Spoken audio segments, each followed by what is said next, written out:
Hey guys, Jessica here. So today we are going to talk about one of the biggest hiccups that I find for pumping parents, and that is knowing how to manage changing your flange sizing or your flange setup. So let's first talk about why we even need to worry about this. So your letdown reflex is actually responsible for moving the milk when you're pumping. The pump does not pull the milk like if you were to drink through a straw. The pump is not sucking the milk out of your body. The pump is stretching your nipple and eliciting what is called your letdown reflex, which is this massive release of oxytocin that causes the cells surrounding your milk making cells to contract and force the milk out. Think of like squeezing a water balloon versus sucking through a straw. So the pump is actually there to elicit the letdown reflex. Now, that letdown reflex is triggered by your nipple stretching. So that is why pumps apply suction to the nipple, similar to your baby is going to apply suction to your nipple when you're nursing. So why does changing a flange size or a flange setup change your letdown reflex? Your letdown reflex can be really sensitive. For some people, their letdown reflex is not super sensitive. It's like that kid that can always just go with the flow and figure it out. It does not give them a lot of problems. Those people are really fortunate. They just change between things as long as it is stretching their nipple and is enough to simulate a letdown reflex. The milk is flowing and everybody's happy.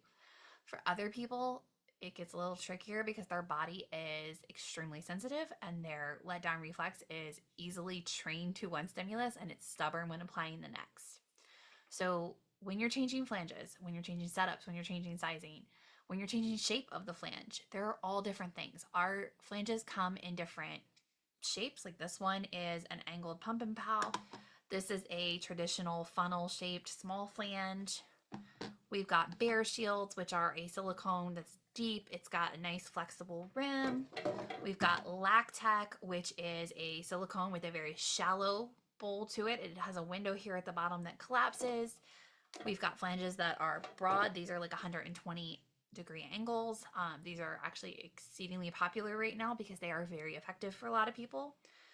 But if your body is used to using this and we try to go to this, we've changed the size, we've changed the shape, we've changed this one has a soft silicone rim, this is hard plastic.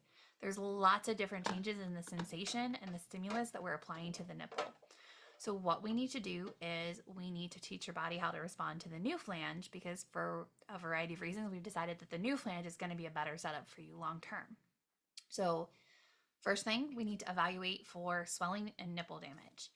If you are having pain when you try and switch flange sizes, if your nipples are swelling immensely when you're pumping, if you have a red ring that is formed around the base, if you're noticing that the top layer of skin on your nipple and areola is starting to lighten because it's basically being sanded off by a bad flange size, if you have open wounds, anything like that, we're dealing with pain and nipple damage, which means the plan is going to get infinitely more complicated than I can explain in a blog or in a YouTube video.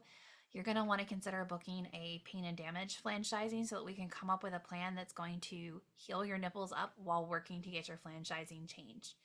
For the average healthy nipple, changing flange sizes should be done within a couple days. If your letdown reflex is a little bit more persnickety, it could go up to 7 to 10 days on average. With that being, further postpartum, a much bigger change, a much more dramatic shift requiring that longer commitment. For most, it's going to be just a couple days. It's typically fairly short if we do it correctly and everything is working optimally. But if you're dealing with pain and damage, it could take us 2 or 3 weeks to get you healed up and into a new size. When we shift sizing on damaged nipples, we're also risking doing further damage because the tissue is not healthy. All of our standards of flange sizing are based on healthy tissue. When you start applying those standards to unhealthy tissue, you can run into a host of problems. So if that applies to you, the link below for a pain and damage consultation is available. We can help you get healed up. We can help you come up with a plan. We do this all the time for pumping parents. Now, if your flanges are not causing pain, we just need to switch them, then there's a couple different ways we can do that. The first method that's really common is the switch or the swap method, depending on which source you're reading it from. This has been around for a long time. So the way that this would work is you would start with the new flange. So if you are going from a pump and pals to a Bear Shield, you would start with the Bear Shield in your size. You would pump with this for about 2/3 of your pump session and then finish up with this. And the reason that would work is we're teaching your body when the hormones are boosted, you should get the majority of your milk in that first part of the pump session. We're teaching your body that this is the flange we want to let down for, but we're also working to use the stimulus that we know empties the breast to protect the milk supply by emptying the breast. And then you would just gradually work to, this would start out at 2/3 of the pump session, 1/3, and then you would go a little bit longer with this and a little bit shorter with this until ultimately you're finishing your full output with this. As soon as you get to your full output with the new flange, you're no longer needing to adjust. You can abandon the old flanges. We can also use a method called retraining, which is when we use the fact that we have two breasts that are independent organs to help teach the brain. So the brain likes to basically cross the signals. So if this sensation on the left breast tells your body to let down, then putting this sensation on the right breast while you have that let down being triggered on the left tells your body the sensation on the right is just as good. So you would start on one side with the old stimulus and then the new stimulus on the other side. And then you may have to finish up both sides with the old stimulus depending on how persnickety your letdown reflex feels like being. For most people, once you've had 2 or 3 good letdowns with the new flange, you can move on to that switch or swap method, and it works really, really well. The other alternative is to just go for it. If your old flanges were causing some pain or really causing issues and your new flanges are not causing you any issues, they're just not quite emptying you, then you would do your pump session and you would follow up with hand expression. If for some reason you were not responding to the old flange anymore, so using that is not really going to help us, then what we would do is we could also use hand expression in the reverse method. So you would hand express to the point of letdown and then apply the new flange. So this is how we manage that.